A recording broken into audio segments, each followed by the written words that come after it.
this is Slash Derby Stables. I will be doing a video showing you how to do a quick release knot. So let's start with the video. So first I'm going to show you, so you just put your rope or string through here. This is a dog leash that I'm just using for an example. So what you're going to do is you're going to bring your bottom piece to the top, turn it around over, you're going to turn it again until you get like this little loop here, this little loop hole, and then you're going to put it through, tighten it here, and it's got this loop. Then you're going to pull this bottom piece here and pull it up, that you'll fasten it. So that's how you do it. And also there's another way. If you've got a sneaky horse that likes to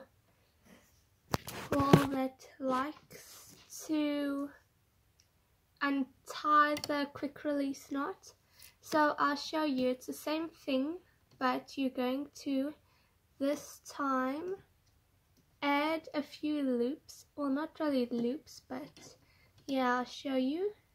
So now you can see I put another loop like this, and then you're going to take this. You're not going to make a knot, but you're going to put this loop in here.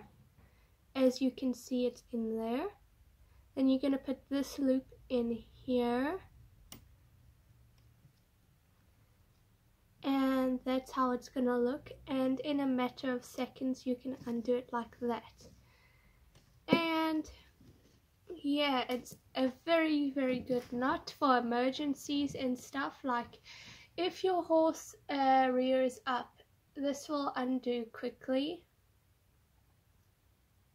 Well, it can be undone, but when you're tying your horse up to like a pole, you should actually have a string tied to the pole first, so then the string breaks. Also, this quick release knot is used on hay nets. So thank you for watching. Like and subscribe, comment down below. Have a lovely day. Bye.